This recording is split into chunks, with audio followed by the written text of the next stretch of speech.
The Russian Revolution changed the world forever. Almost overnight, an entire society was destroyed and replaced with one of the most radical social experiments ever seen.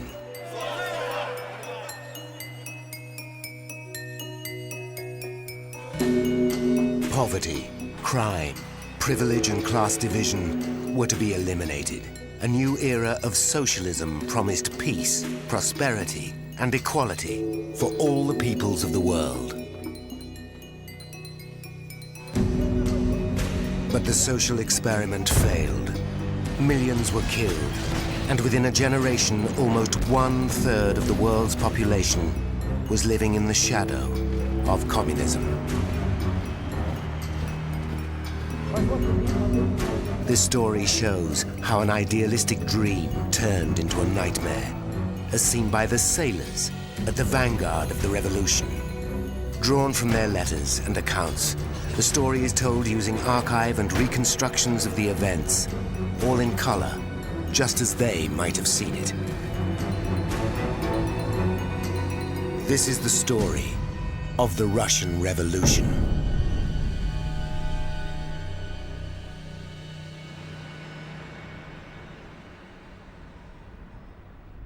Less than 20 miles from St. Petersburg, in the Gulf of Finland, lays a small fortified island. It was built to defend the former capital of Russia against attack from the sea.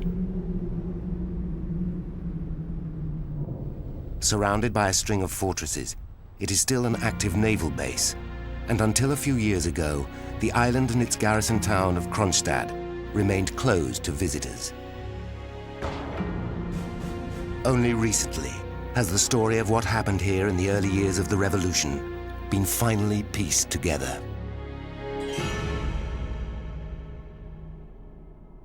In February 1917, St. Petersburg was known as Petrograd. The First World War was in its third winter, and the long-suffering people of the city were hungry.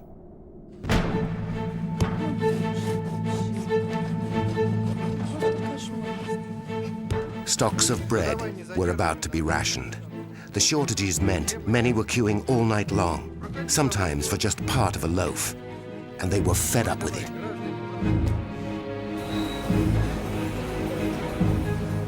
On the 23rd of February, women in the factories came out onto the streets to protest at the lack of bread.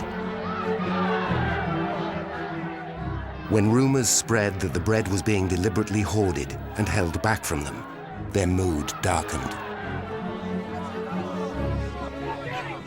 They threw some snowballs at the men's factories to get them out, and when the men came out on the street, it became clear that there was a very significant strike in the capital. As the men from the factories joined the women, the cries changed from demands for bread to the removal of Russia's emperor, the Tsar. By the end of the afternoon, 100,000 workers were now on strike. Socialist agitators reacted to the demonstrations, and after factory meetings the next morning, workers again marched to the city, armed with spanners and hammers, ready for a fight. Among those watching the events unfold were some of the sailors on leave from the nearby naval base. At first, we weren't sure what was happening. We talked about whether we should stay or go back to our base in Kronstadt, but to be honest, we didn't really care. Not at first. Raskolnikov was different. He wasn't on leave like the rest of us. He was training to be an officer, but he was also a real revolutionary, a Bolshevik. And as the demonstrations got bigger, he was really keen to find out what was happening. In the end, we all were. Over the next 2 days, the protests grew louder, larger, and increasingly difficult to control. They could no longer be tolerated. The response of the authorities was to sweep the demonstrators off the street, and they brought in soldiers to do that. And there was some considerable violence on the 25th of February. Although many men, women, and children had already been hacked down or shot by the police, demonstrators still crowded the streets. One demonstration was brought to a standstill by a squadron of Cossacks who had been brought in to support the police. I think the easiest way to grasp it is to think that Russia's been kind of a bottle of fizzy water that's been shaken and shaken and shaken for years. And suddenly in February the top comes off. The Cossacks were one of the most brutal fighting units in Russia. They had shown no fear of ruthlessly crushing demonstrations in the past and were traditionally loyal to the Tsar.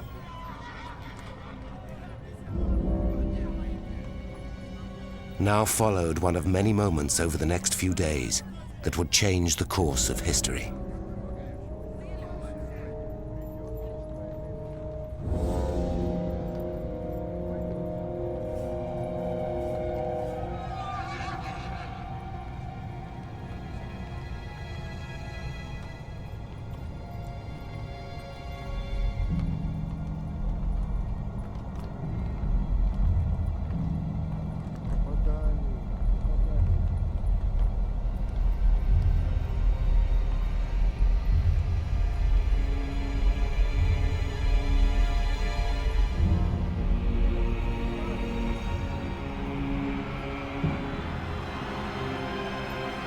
From this moment, the people called these men comrade Cossacks, seeing them as merely workers and peasants in uniform.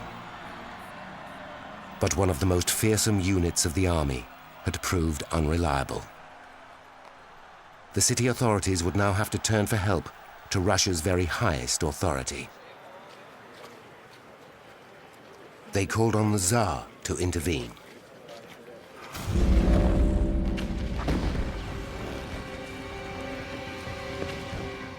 The Tsar was the supreme ruler of the Russian Empire, but he was away at the front, overseeing his campaign in the war against Germany. But the war was going badly for Russia, and he had little time for what he saw as a protest or two back in Petrograd. He received telegrams pleading with him to take immediate steps about the situation in the capital. At first, he seemed annoyed by the interruption, but by the evening, he could resist the telegrams no longer. He responded in the only way he knew. In terms of politics, he had absolutely no sense whatsoever. I think you could say that politically he was a complete idiot. He was getting advice from his police chief saying the situation's getting out of hand, we must take action. His instinct always was bring out the machine guns. The confrontation with the people had escalated to a new level. The slogans on the banners now read, "Freedom or death." By the fourth day of demonstrations, the center of Petrograd had become a battlefield, as fresh army units were brought face to face with the protesters. Now, under the direct orders of the Tsar, they were to shoot the demonstrators if they did not disperse.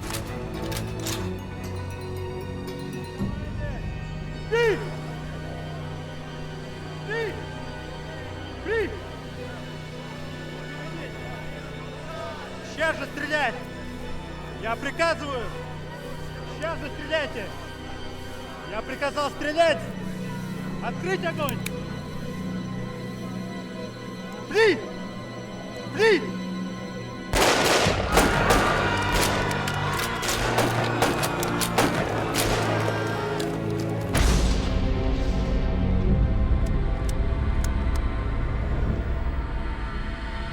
"50 people lay dead, but the Tsar had failed to end the protests. Despite the killings, the demonstrations continued.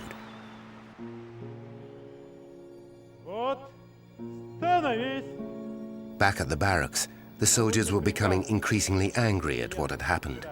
And when their officer tried to force them back onto the streets again, they made their feelings known.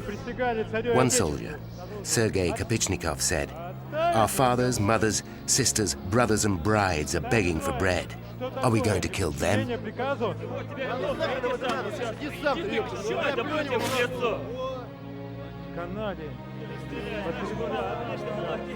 The officer had lost control. Fearing for his life, he made the error of walking away. then worse still, of running.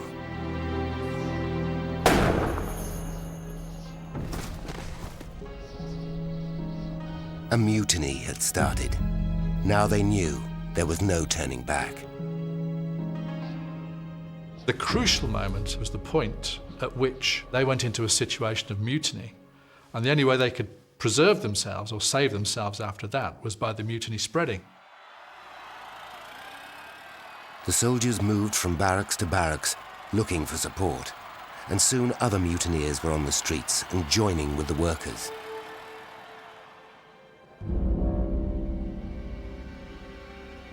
Whilst the streets of the capital were erupting in violence, over 30,000 soldiers and sailors were stationed nearby at Kronstadt.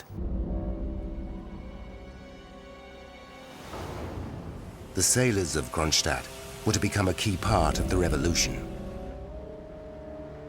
These highly feared crack troops were literate and well-trained, as at that time, the Navy was at the forefront of technology. But Kronstadt was also a dangerous place. For many years, it had been a seat of deep frustration.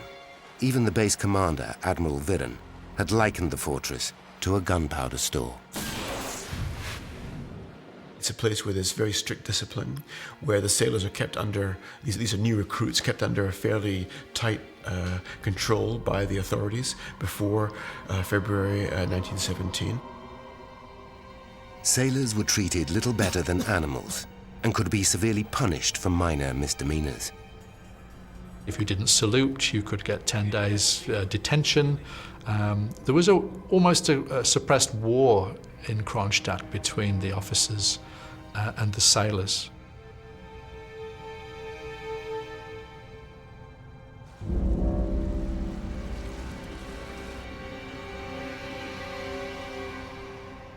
Sailors in Kronstadt were just simply sitting in the ships. They'd hardly seen any action during the war.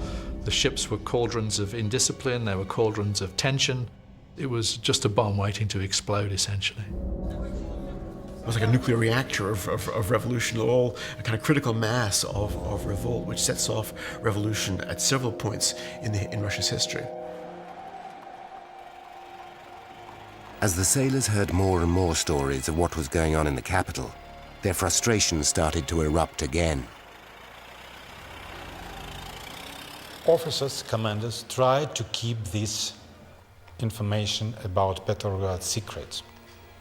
But it's difficult to keep it secretly. It's close to the city, and sailors, they have also always contacts in staffs and so on. So they got portions of information, and they got rumors, of course, and sometimes rumors exaggerated the situation. They knew there were riots in the streets. They knew that there was hunger and there were bread riots. But all of a sudden, it looks as though this is something much more than that. And they begin asking the authorities what's happening. They begin meeting. They begin holding illegal meetings of sailors around their ships. The authorities get nervous about what's going on. They begin to lose control. Some of the sailors were veterans of failed rebellions in the past. They weren't going to make the same mistakes they had made then. It's very difficult actually it's impossible to organize revolution. So one historical lessons for these guys at 1917 was A, not to drink, B, to control officers, and maybe it's better just to kill them. On the 1st of March, the sailors gathered to elect a new revolutionary committee.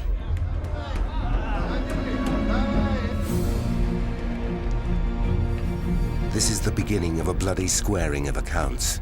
The sailors took little time to get their hands on the officers who had treated them harshly.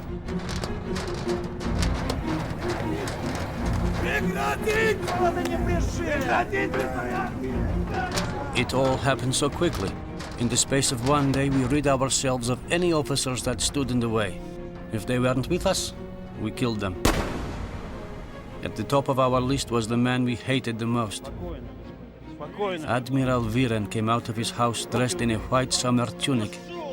I think he wanted to look important, but he looked pathetic.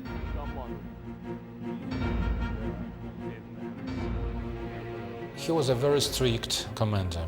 They hated him, so they not thought them, I mean rank and file sailors, to be one of us. He was one of them. As they ripped off his epaulets, they read his sentence. Your barbarous, brutal regime has turned Kronstadt into a prison. Now take your reward. Господи, спаси Россию от этих уродов.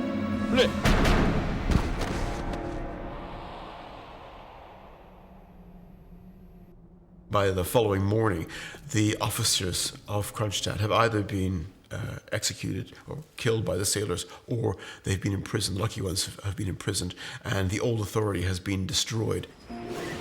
As the crisis deepens, the Emperor, Tsar Nicholas II, is stopped on his journey back from the German front.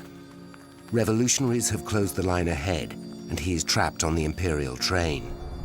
The dictatorial ruler now sits powerless in a siding.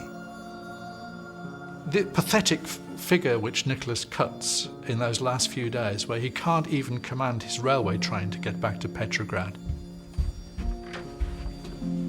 Now it was the turn of the Tsar to listen to others, and as each message arrived, it became clear that he had only one course of action. All but one of his front commanders sent him telegrams saying, abdicate. For 300 years, his family had ruled over the Russian Empire.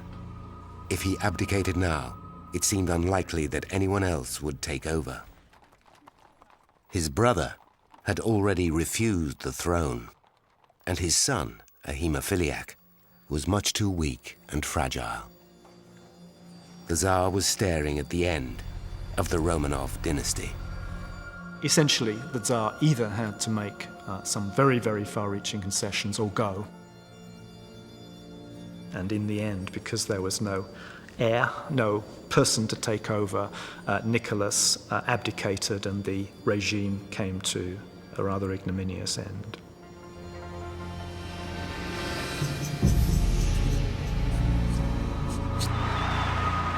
With the Tsar's abdication and arrest, and no one to replace him, the revolution appeared unstoppable. Tsarist symbols were torn down, and the country rushed enthusiastically into uncharted territory. Immediately after the uprising in March of 1917, you have what's called the honeymoon of the revolution, when it looks as though everything's going to be okay. The forces of the left, and that goes from moderates and liberals to socialists, have joined together. They got rid of the Tsar. Surprisingly, the Tsar's government's collapsed. I mean, everyone is astonished by that. The army hasn't resisted. It looks as though there's been a kind of bloodless revolution. It is a time of ideas and ideals, and Kronstadt attracted radicals of all colors to come and spread the word. Barely a day went by without someone coming to tell us how we had changed the world. Of course, they were after our support as much as anything else. But there really was a feeling we had taken control of our own future. I remember one woman, Larissa Reisner, came and talked of poetry and books to set us thinking. It wasn't what some of us were used to, but we quite liked her.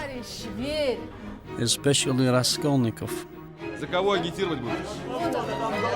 Братва, ну тихо вы дайте человеку сказать! Людей победить, нам надо быть умнее. Согласны?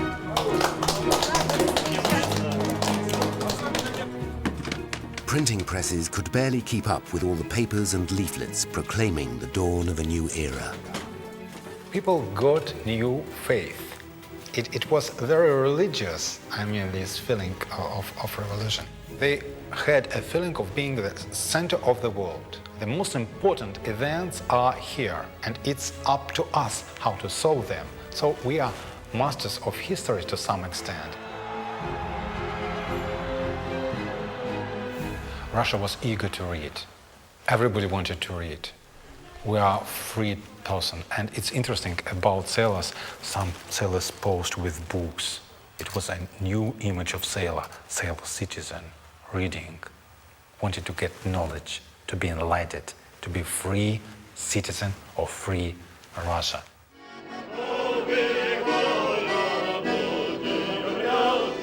A groundswell of socialism was surging through the country, and the sailors were at the heart of it. The people were in power, and the voice of sailors, soldiers, and workers could be heard through a mass of local councils, the Soviets. The first thing people did was to set up institutions to reflect their values, their interests, and to begin to defend them. The Soviets were set up to represent the masses, and they did that very effectively. Factories set up committees, regiments set them up, battleships set them up. And when you think about it, it's really extraordinary. The Russian people all stood up for themselves. It was direct democracy at its best and worst. Братва, хватит орать, нам надо совет выбрать. At the naval base at Kronstadt, the revolution had gripped the sailors even more radically than in Petrograd. Замечательно. Советом рабочих, солдатских, крестьянских депутатов. Все за? Записывай. Почему я должен? Тебя уже выбрали, ты уже председатель. They, in a sense, almost took out a kind of unilateral Declaration of Independence, a UDI, on Kronstadt. Kronstadt is very much its own place. They had the most direct form of democracy. They had daily meetings at 12 o'clock in Anchor Square.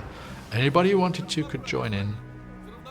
Ordinary people are beginning to say, we can run our lives. We don't need bosses to tell us. We don't need officers to tell us. We are perfectly capable of running our own affairs.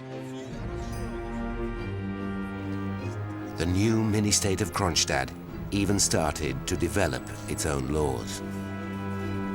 There was a lot of criminality in Petrograd. There was no criminality in Kronstadt at some of 1917 because these sailors, they created practically a terror against the criminal. They thought it to be revolutionary. No criminals, no prostitution, no gambling on the great island of Kronstadt, and they were proud.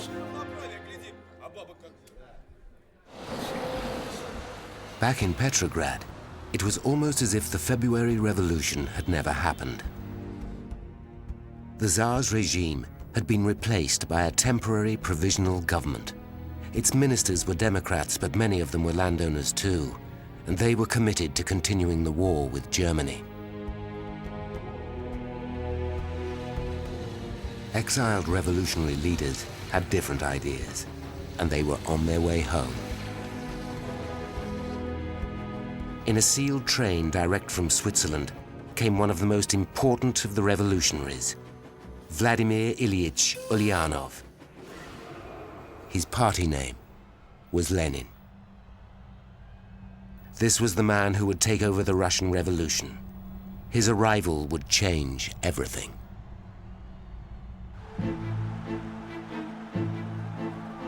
The people of Russia were looking forward to a future as one of the freest countries in the world. But now Lenin is on his way, determined to seize the revolution and make it his own. Lenin was somebody who was well known within Russia, seen as an extremely dangerous revolutionary.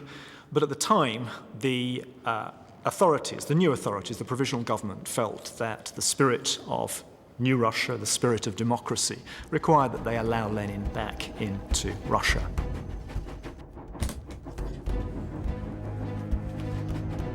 Lenin brought back to his homeland his Marxist ideals, and on the long train journey through war-torn Europe, he wrote down his template for a socialist future.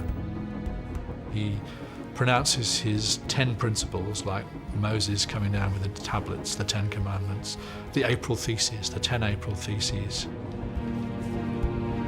The April Theses essentially boil down to two things. One is all power to the Soviets, which means no confidence in the provisional government, and secondly, down with the imperialist war. But he would have to convince his party, the Bolsheviks. A lot of his lieutenants thought him to be crazy. He just came from Switzerland, he doesn't understand the Russian situation. He had a very, very strong personality. He's one of those people who never appears to doubt himself. He always believes that whatever line he has is correct. And that's very powerful, that's very helpful. But if you're wrong, it's dangerous. And the problem with Lenin was that he could be as stubbornly wrong as he was brilliantly right on occasions.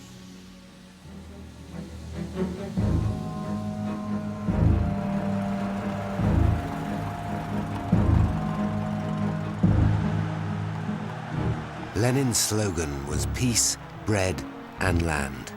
And it was much more appealing than the provisional government's continuing commitment to the Great War against Germany. Soldiers had lost the will to fight a war that seemed increasingly pointless. Russians wanted peace, but they didn't want to surrender their country to Germany. Soldiers, sailors, they had a complex attitude towards the war because they were the ones whose lives were on the line. And they said, we're going to be defensive. We're not going to go over the top, but if they attack us, we'll fight back. This government, which has been there, since the Tsar was overthrown, suddenly declares an offensive at the front. It looks as though the government hasn't changed, and neither have its war aims. In Petrograd, soldiers mutiny, determined not to be sent to the front. It ignites the biggest threat yet to the new government. So what sparked it off is the attempt of the government to try to move troops out of Petrograd as part of this offensive. And the masses say, that's a line in the sand, we're not going to cross it, we're going to stop you from doing that. They take to the streets, demanding that power be transferred to the Soviets. They appeal for support from the sailors in Kronstadt. The sailors respond immediately. At first light on the 4th of July, over 10,000 sailors meet in Anchor Square. They receive ammunition, board their ships, and head down the Gulf towards the capital. Their aim was simple: to overthrow the provisional government. The men of Kronstadt were fired up to protect the freedom they had gained, but had no real clue about how to do it. So they turned to the man who seemed destined to lead them.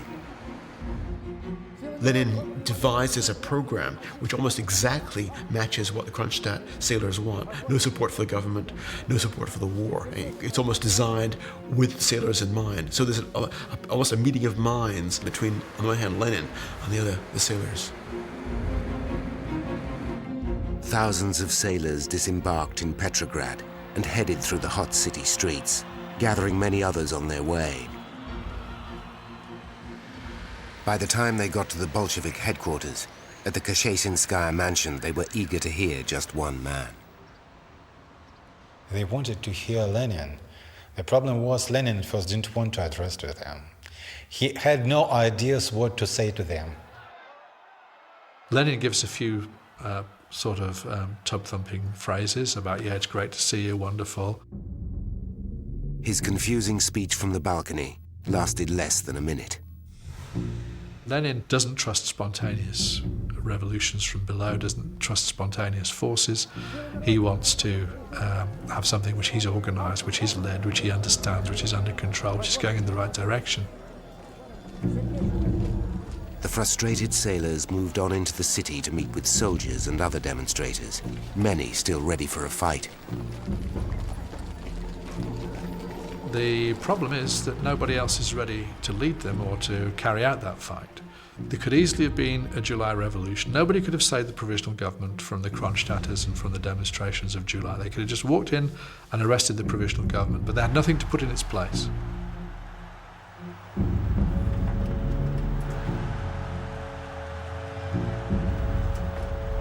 The demonstration was to end tragically.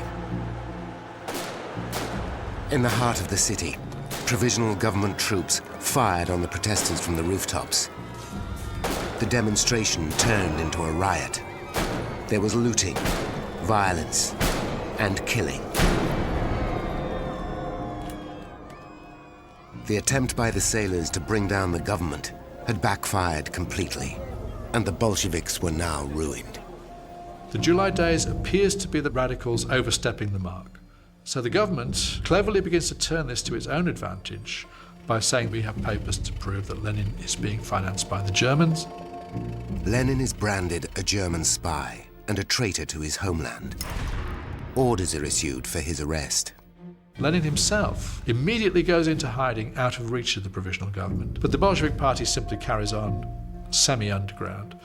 But Lenin believes that they've lost the revolution. The Bolsheviks are ruined. And in Petrograd, there is a new mood for tougher government. The former Minister of War, Alexander Kerensky, is appointed Prime Minister. But within weeks he is in trouble when his newly appointed Commander-in-Chief, General Kornilov, appeared to turn against Kerensky and sent troops towards the city.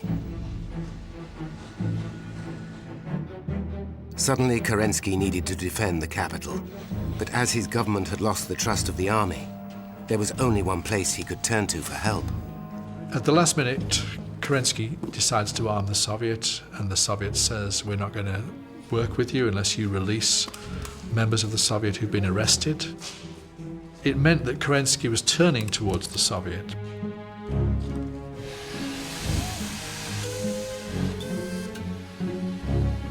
But not a shot was fired. Soviet agitators stopped the troop train before it reached Petrograd. They confronted the soldiers with words, not bullets, and persuaded the soldiers not to fight. The army revolt was effectively over. But Kerensky's position was now fatally weakened. He had lost support from all sides. Worse still, having armed his opponents in the Petrograd Soviet, he could not take their weapons back from them.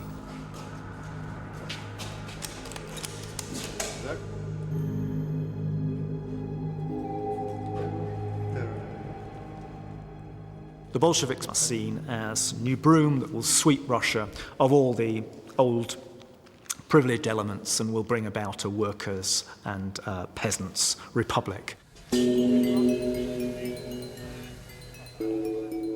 But Lenin had missed this revival of fortunes. Back in July, he thought the revolution was finished. Now, on October the 7th, Lenin made the journey back into Russia from his hideaway in Finland, disguised as a railway fireman.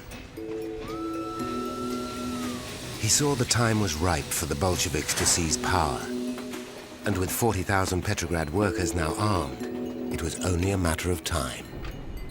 Lenin suddenly re-emerged on the 10th of October at a Central Committee meeting in a flat in the suburbs of Petrograd. Very dramatic occasion. The whole of the Petrograd Bolshevik establishment is there, and Lenin appears in the midst of his disciples, and he starts to try to get the party to think about seizing power. The Central Committee is not keen on the idea. They're thinking back to July. If we step out of line now, we're going to get kicked again. Lenin, with the power of his personality, his prestige in the party, the fact that he's the leader, gets a motion through which simply says we are going to put armed uprising on the agenda. At the end of the meeting, Lenin wrote on a scrap of paper torn from a child's notebook. An armed uprising is inevitable, and the time for it fully ripe.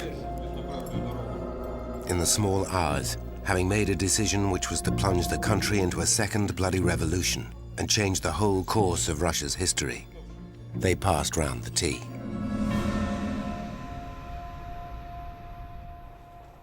The next day, the Bolsheviks had a stroke of luck. Many of their leaders who had been arrested after the July days were let out of jail. The key figure for the Bolsheviks is Fyodor Raskolnikov. He's a very peculiar guy because he's a combination of a naval officer and a veteran Bolshevik. And Raskolnikov is in the radical wing. He doesn't like the provisional government. He doesn't like the war. He wants to push things forward as rapidly as possible. Raskolnikov made his way to the Smolny Institute. It was a former school for young ladies, which had become home to the socialist parties of the Petrograd Soviet. It was the center of constant meetings and feverish activity. Lenin kept his distance from the Smolny. He and the Bolshevik Central Committee had decided that the only way to take power was by force. Lenin is in favor of action. He needs all the force he can get in Petrograd to overthrow the old order. So he looks around for forces. Key force for that, once again, Kronstadt. Kronstadt can bring 10,000 men within a day into the heart of the city to do what the Bolshevik leadership wants.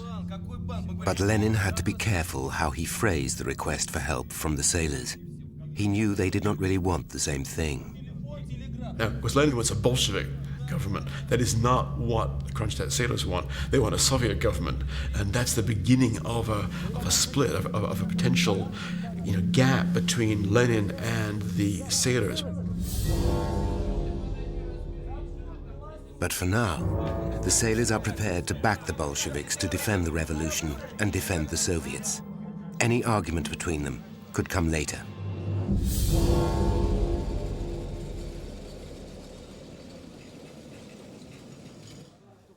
Over the next few days, the Bolsheviks formulated their plans to take over power, seizing railway stations, bridges, and telephone exchanges. This would be the real thing, not an impulsive, spontaneous upsurge of feeling, but a planned armed revolution. And the sailors of Kronstadt would be in the front line. In a telephone call from Petrograd late in the evening of the 24th of October, the Revolutionary Committee officially asked the sailors to come to the defense of the Soviets. The sailors are again quick to respond. They set about making detailed plans so as to leave nothing to chance. Everyone seemed really determined.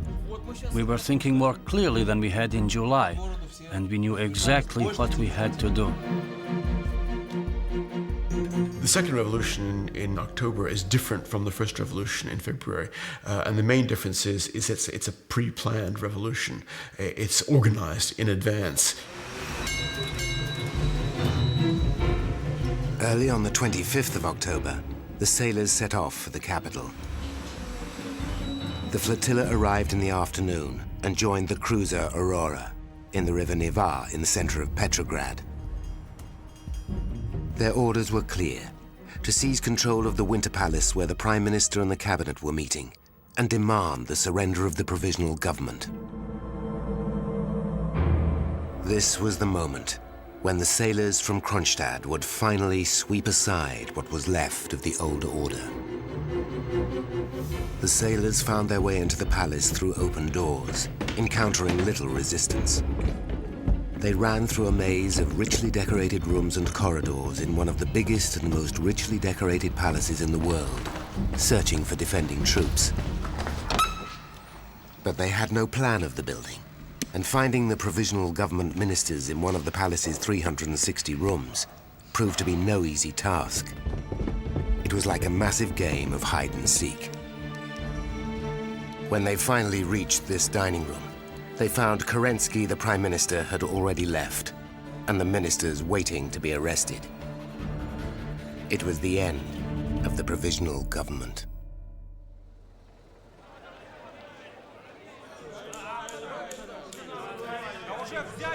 Only 2 miles away, at the Smolny Institute, delegates at the Second Congress of Soviets are locked in furious debate about the future direction of the revolution. They are completely unaware of how far things have already gone at the Winter Palace. The arguments were largely irrelevant, however, as Lenin was on his way with power over the country already in his hands. The critical point is when Lenin goes down by tram across Petrograd to present that Congress with power and to declare all power to the Soviets. It's a very, very important coming together of Lenin's political leadership and the development of the revolution in Russia. He really sets Russia's fate by that one action. But members of the other parties suspected that the Congress had been rigged. They felt that when Lenin said all power to the Soviets, he really meant all power to the Bolsheviks. The opposition parties staged a walkout, leaving Lenin and the Bolsheviks in complete control. By this one act, Lenin's rivals effectively consigned themselves to the dustbin of history. It was to be the beginning of a Bolshevik reign of power that would last for over 70 years. Now the Bolsheviks set about the business of changing Russia forever. Unexpectedly, one of the first major problems they had to deal with was the looting of the vintage wine from the palace's cellars. It was one of the biggest collections ever known, and thousands of bottles were drunk or given away to the people of the city. The streets filled with drunken mobs, and intoxicated sailors used well-dressed people for target practice. In Petrograd, the October Revolution was seen in with one of the biggest hangovers in history.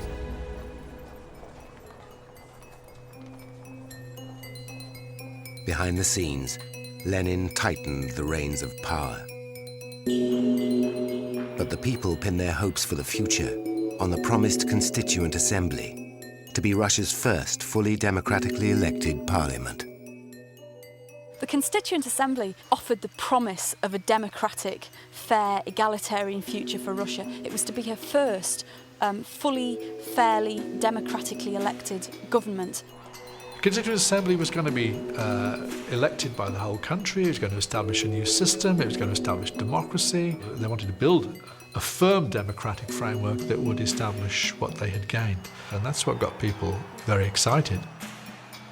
There was a huge effort in the countryside to educate the population, to teach them what was meant by democratic elections, and to ensure that proper democratic procedure was being carried out in the countryside.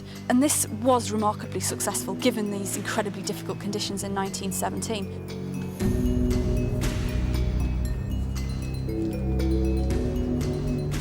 The elections are held, but the results leave the Bolsheviks with only a quarter of the vote. This left them with little choice but to take drastic action.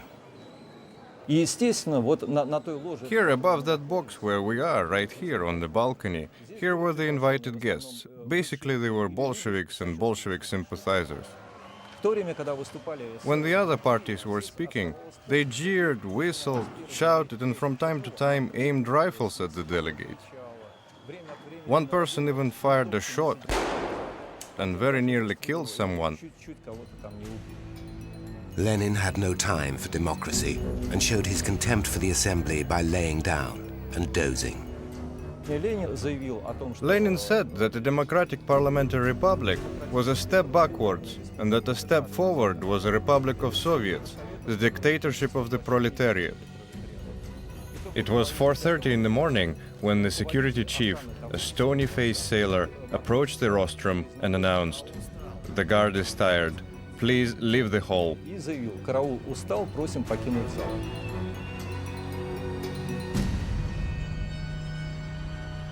Lenin had closed the assembly by forcing out the delegates, and it was the sailors from Kronstadt that had helped him.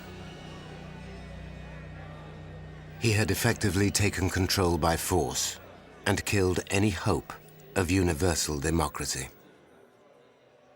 Lenin had never seen any reason to share power with any other political party. He believed that his way was the correct way, that the others were simply petty bourgeois intellectuals who were going to lead the revolution astray, so it had to be under his leadership. Lenin set up an extraordinary commission to deal with what he saw as counter-revolution. Known simply as the Checker, it was the forerunner of the KGB and had the power to arrest, try, and execute anyone they saw as dangerous to the regime.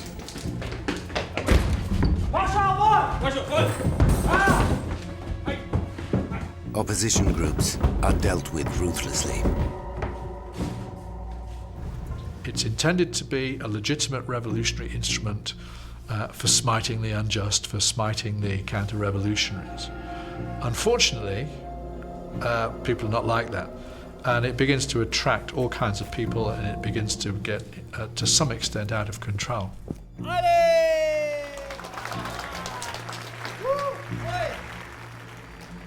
The Checker took it upon themselves to root out all forms of criticism. In Moscow, the popular clown, Bim-Bom, who satirized the communists on stage, attracted their attention. Мой друг пришел!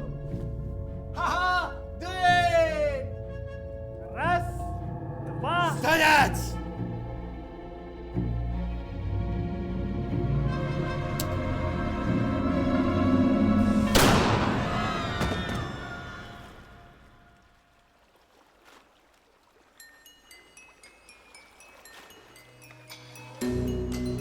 The sailors of Kronstadt now had grave doubts about the regime they had helped to install.